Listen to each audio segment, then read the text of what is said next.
আমরা যারা গ্রামের বউরা আছি, যাদের কাঁচা ঘরদোর আছে, আমরা প্রত্যেকেই জানি বৃষ্টির দিনে সংসারের কাজকর্ম করাটা কতটা কষ্টকর।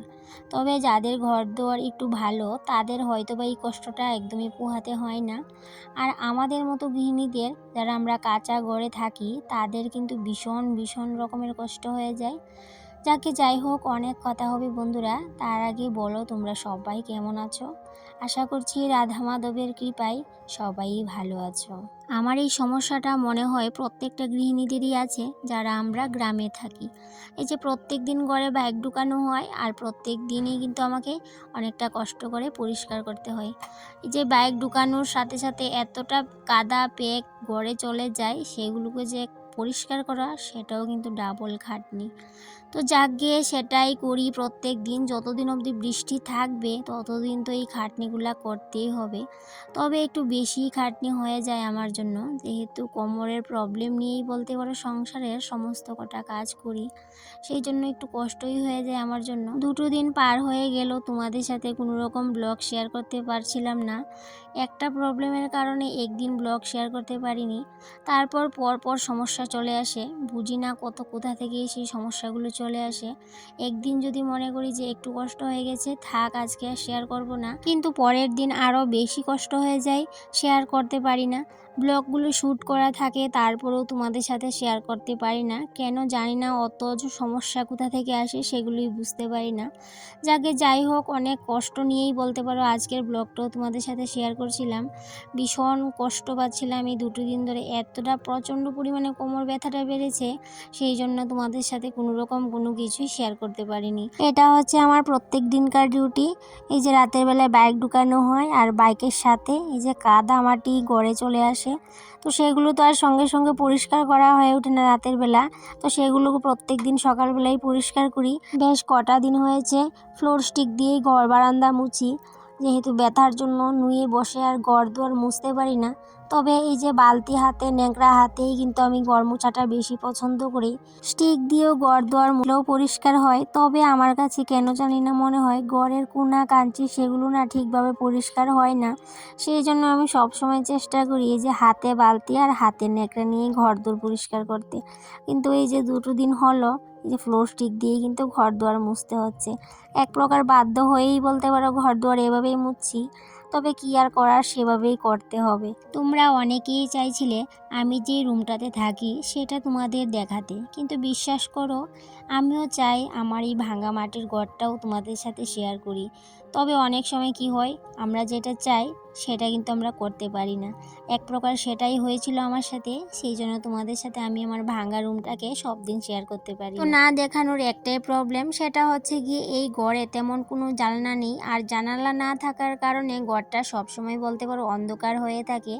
আর অন্ধকার ঘর ক্যামেরা বন্দি করা মানেই তো সৌন্দর্য কোনো রকমভাবেই তুমি ফুটিয়ে তুলতে পারবে না। সেই জন্যই বলতে পারো তোমাদের সামনে, মানে তোমাদের সাথে আমি আমার রুমটাকে শেয়ার করতে পারি না। তবে চাই প্রত্যেক দিনই চেষ্টা করি, আমার রুমে তেমন কোনো কিচ্ছু নেই দামি সেগুলো দেখানোর মতো, তারপরেও আমি তোমাদের সাথে সমস্ত কিছুটাই শেয়ার করতে চাই। তো সেই জন্যই বলতে পারো আমার এই রুমটা আমি তোমাদের সাথে একদমই শেয়ার করি না, এতটা অন্ধকার হয়ে থাকে সব সময়, সেই জন্য। তবে এই গড়টা যেহেতু 50 থেকে 60 বছর এই গড়টার বয়স, সেই জন্যই বলতে পারো গড়টা একটু জানালা নেই, আর জানালা আছে যেগুলো সেগুলো আমি একদম বলতে পারো খুলতেই পারি না একটু সমস্যার কারণে। সেই জন্য গড়টা অন্ধকার হয়ে থাকে, আর সেই কারণেই আমার এই ছোট্ট ভাঙ্গা গড়টা তোমাদের সাথে আমি শেয়ার করতে পারি না। তবে আজকে একটু শেয়ার করে নিলাম, তবে একটু কষ্ট হয়েছিল, লাইটের ব্যবস্থা করতে হয়েছিল, তারপর তোমাদের সাথে শেয়ার করতে পারলাম। যাই হোক, এদিকে কথা বলতে বলতে ঘর দোর সমস্ত কিছুই মুছে নিয়েছি। আজকে আবার রান্নাবান্নাটাও কমপ্লিট করা হয়নি, তবে তরকারি সবজি সেগুলো আছে, ভাতটা এখনও করিনি। সেই জন্য ভাবলাম ঘর সংসারের যা সমস্ত কাজ বাজ আছে সেগুলো আগে সারি, তারপর ভাত করে নেব। আবার বিকেলে যেতে হবে মিটিংয়ে, যেহেতু এসএইচজি গ্রুপের মিটিং করি, আর সেই জন্য আজকে যেহেতু 21 তারিখ। 21 তারিখের মিটিংটা আজকেই পড়েছে, তো আজকে বিকেলেই যেতে হবে। আমাদের প্রত্যেক মাসে 21 তারিখ 5 তারিখ মিটিংটা পড়ে, তো সেটাতে তো উপস্থিত থাকতেই হয়। গত মাসে আমি যেতে পারিনি মিটিংয়ে, কিন্তু আজকে যদি না যাই তাহলে বুঝতেই পারছো কতটা সমস্যা হবে। অনেকটাই রাগারাগি করবে সবাই, তাই জন্য যে সংসারের সমস্ত কাজবাজ গুছিয়ে তারপর কিন্তু বেরিয়ে যাব মিটিংয়ে।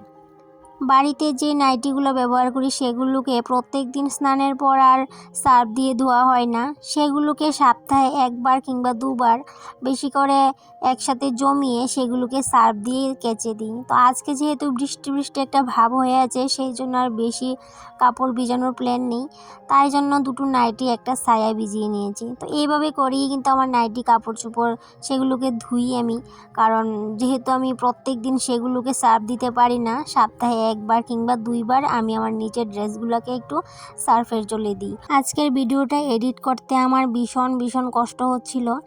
এই যে এডিট করছিলাম, যখনই এডিট করছি তখনই বাইরে এত আওয়াজ হচ্ছিল, বাইরে কাজ হচ্ছে, পাশের বাড়ি ড্রজার গাড়ি, তো সেইগুলোর জন্য আমি একদম ভয়েস ওভার দিতে পারছিলাম না। মানে এতটা আমি একটা ভয়েস ওভার দিচ্ছি আর কাটছি এমন হচ্ছিল। তো মাঝে মধ্যে তোমরা কিন্তু অনেকগুলো আওয়াজ শুনতে পাবে, তো সেগুলো আর অ্যাভয়েড করতে পারলাম না, সেগুলোকে কিন্তু আর বাতিল করতে পারলাম না। অনেক চেষ্টা করেছি, তো চেষ্টার পর ফাইনালি কিন্তু আমি সেটাকে আজকে এডিট করতে পারলাম। তো অনেক সময় লেগেছে, অন্যদিন অতটাও সময় লাগে না এডিট করতে, কিন্তু আজকে না ভীষণ সময় লেগেছে। তো যাই হোক, এইদিকে কাপড় চোপড় ধুয়ে মেলে দিলাম, কিছুটা বাসন ছিল সেগুলোকে মেলে দিলাম। এদিকে যেহেতু কোমর ব্যথাটা বেড়েছে, তাই জন্য নিজের জন্য একটু গরম জল করে নিয়েছি, আর গরম জল দিয়েই কিন্তু 2 দিন ধরে স্নান করছি।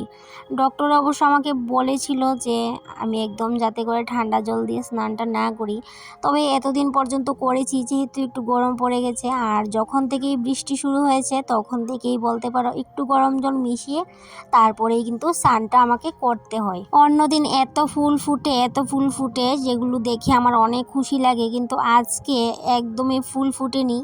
এই লাল গাছটাতে ফুটেছে মাত্র কয়েকটা, হাতে গোনা 2-1টা জবা হবে। আর বড় যে গোলাপি কালার পিঙ্ক কালারের যে জবাগুলো সেগুলো কিন্তু বেশি ফুটেনি, 2 থেকে 3টা হয়তো বা ফুটেছিল। তো এই কটা ফুল দিয়ে আজকে পুজোটা আমাকে সারতে হবে। তবে অন্যের বাড়িতে যেতে আমার একদমই ভালো লাগে না, ফুল তুলতে যেতে। তো সেই জন্য নিজের বাড়িতে যা ফুটে সেগুলো দিয়েই পুজো করি। এই বাড়িতে যতগুলো ফুল গাছ আছে সবগুলো নিজের হাতে লাগানো, তবে আরও অনেক রকমের ফুল ছিল বাড়িতে, আর সেগুলো এখন কিন্তু একদমই নেই। কেন নেই সেটাও তোমাদের সাথে শেয়ার করছি। এই যে হাজব্যান্ডকে নিয়ে অনেকটাই ভয়ে থাকি, এই গাছগুলো না কোন সময় কেটে দিই।